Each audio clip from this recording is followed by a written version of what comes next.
নজর রাখবো পরবর্তী সংবাদে। দেশের বীর জওয়ানদের প্রতি এবার শ্রদ্ধা এবং একই সঙ্গে তাদের ধন্যবাদ জানিয়ে তাদের শুভেচ্ছা জানিয়ে উত্তর ত্রিপুরা জেলা তৃণমূল কংগ্রেসে আজকে জানিয়েছেন এবং একই সঙ্গে ভারতের পতাকা হাতে নিয়ে তারা দেশের বীর সেনাদের প্রতি সংহতি প্রকাশ করেছে। উত্তর ত্রিপুরা জেলা কংগ্রেসের উদ্যোগে শনিবার বিকেল 4টা নাগাদই কদমতলাস্থিত জেলা তৃণমূল কংগ্রেস কার্যালয়ে একটি কর্মী সভা অনুষ্ঠিত হয়েছে এবং এই সংক্ষিপ্ত কর্মী সভা শেষে তৃণমূল নেতৃত্বরা কদমতলা ধর্মনগর সড়কে ভারতীয় বীর সেনাদের প্রতি সংহতি প্রকাশ ও শহীদদের প্রতি শ্রদ্ধা জানিয়ে এক র্যালি সংঘটিত করেছে। মূলত মা মাটি মানুষদের দল তৃণমূলের প্রতিষ্ঠাতা তথা পশ্চিমবঙ্গের মুখ্যমন্ত্রীর আদেশ মতোই তারা আজকে এই কর্মসূচি পালন করেছেন। যাই হোক, বিস্তারিত কি রয়েছে শোনাবো।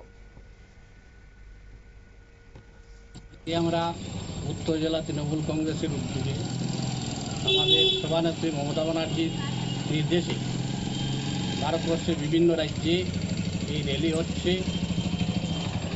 এই র্যালির মূল উদ্দেশ্য হল আজকে সিন্দুর অপারেশনে আমাদের ভারতবর্ষের যারা বীর সৈনিক মৃত্যুবরণ করেছেন তাদেরকে আমরা শ্রদ্ধাঞ্জলি জানাচ্ছি এবং যারা এই দেশের রক্ষার্থে এবং জঙ্গিদেরকে এবং সন্ত্রাসীদেরকে ধ্বংস করেছে তা এই বীর সৈনিকদেরকে আমরা সম্মান জানাচ্ছি।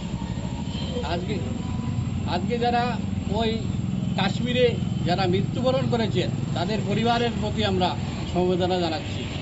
আজকে আমাদের এই র্যালির মূল উদ্দেশ্য যে ভারতবর্ষের মানুষকে যে সৈনিকের প্রতি একটা সম্মান, এটা প্রতিটা মানুষের জেগেছে। কারণ যে সেনারা যে যুদ্ধ করেছেন বীর সৈনিকের মতো তা দেখে সমস্ত ভারতবাসী অনুপ্রাণিত। কিন্তু আমার একটা প্রশ্ন হচ্ছে, সমস্ত বিরোধী দল মিলিত হয়ে এবং আমাদের মাননীয় প্রধানমন্ত্রী মোদি সাহেবের নেতৃত্বে যুদ্ধ ঘোষণা করা হয় পাকিস্তানের সাথে। হঠাৎ করে আমেরিকার প্রেসিডেন্ট ট্রাম্পের কথায় উনি যুদ্ধ বন্ধ করে দেন কেন? এতে একটা জিনিস বোঝা যায়, ভারতবর্ষের প্রধানমন্ত্রী কি আমাদের আমেরিকার প্রেসিডেন্টের হাতের পুতুল হয়ে গেছেন? আমরা ভাবতে পারি না।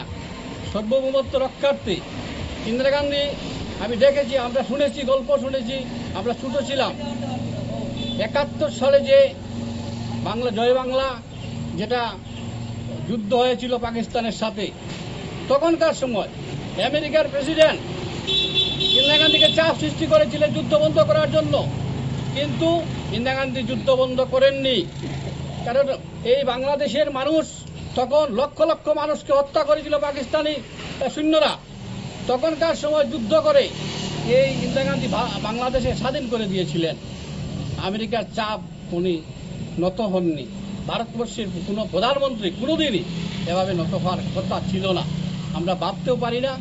তাই আজকে আমরা এদিক দিয়ে একটা সার্বভৌমত্ব যে নষ্ট হচ্ছে, মোদি সাহেব আমাদেরকে এই জায়গায় নিয়ে যাচ্ছেন, তার জন্য আমরা দুঃখিত।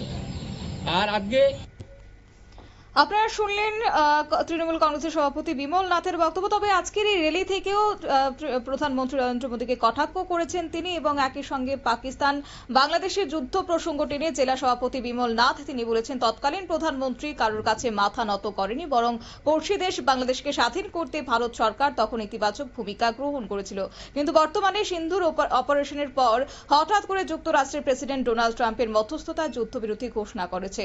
হঠাৎ করে কেন ট্রাম্পের কথায় ভারত সরকার মাথা নত করলো সেটা জানতে চায় দেশবাসী। এভাবেই বিস্ফোরক মন্তব্য করেছেন তৃণমূল কংগ্রেসের সভাপতি বিমল নাথ।